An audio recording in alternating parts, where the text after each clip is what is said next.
It might have been a small part, but it was a big hit.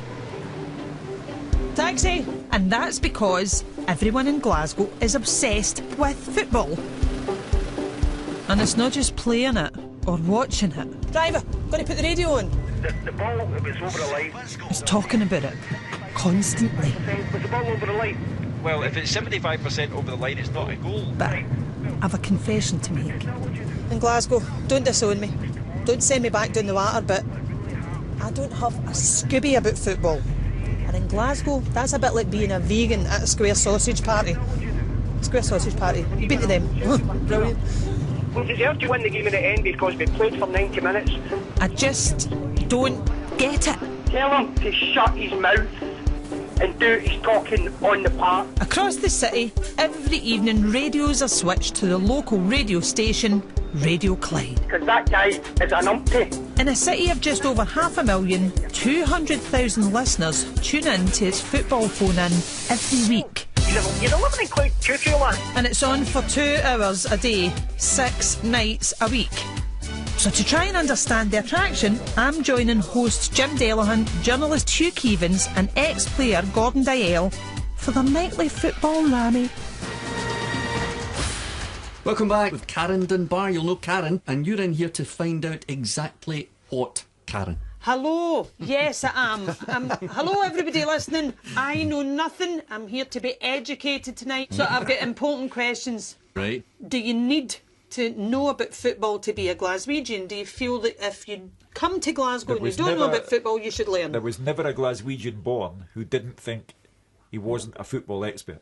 And if one doesn't know, what? You're an outcast. You are filed under weirdo. Very busy as ever. Charlie's in Cranhill in Glasgow. Hi, Charlie. I'd like to say to Karen, I know you're sitting next to the two guys. You admit you know nothing about football. You probably know more than they two, right enough. Right, Charlie. I know nothing, and I've lived in Glasgow for over 20 years. Weird. That is definitely weird.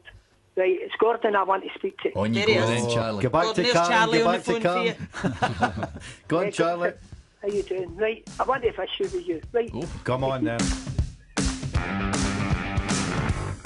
So, just like that, I was dinghied. We can look at it from two different ways. I sat listening to 20 minutes about some daft football story of the day. Whether they win it or not, and this goes beyond next season's ticket sales. And although I was trying to keep up, I admit I was completely lost. Planetary. And there's a difference of out of the loop and for a loan. No, I'm agreeing with you totally. Way beyond.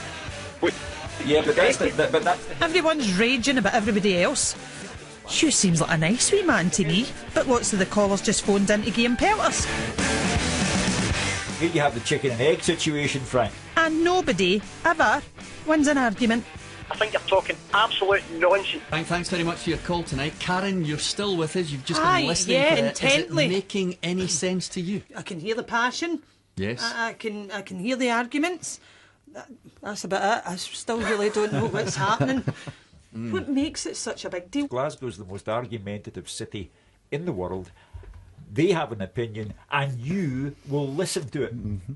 I once had a man who gave me a real hard time, and I went back up to the house after the programme, and my wife said, how was the show? And I said, oh, well, apart from one guy, it was fine. This guy gave me a terrible time. He said, well, I know. I said, how do you know? He said, because he was using our phone. And I said, what? He said, well, you remember the guy who came to plumb in the washing machine? He said, it got to 5 o'clock and he said, Mrs. Keevans, would you mind if I used your phone? And then he phoned you and gave you a hard time. And I paid for the call. And that's what your wife told you happened. OK.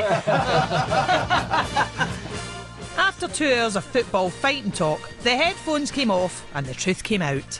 Guys, is there an element of therapy in this football phone-in? There are some who are genuinely moved by it all, who are so emotionally involved that it truly affects their everyday life. They cannot get to sleep. The amount of people that I meet in the street that tell me they listen every single night. So, do you think maybe at its core it's a way for Glasgow men to communicate and be part of a community with each other and it's connect? Easier for men to be emotional about football than it is to be everyday emotional with their families. They care passionately about what's going on. Listen, please listen, right? Because I hate the way you all chuckle. You know, when it's a certain. It's meant to be one, entertainment. He's all chuckle. Gordon chuckles. I'm just a chuckly guy. Jim's hit the button. Come on, get to the point. Go on, Willie. No,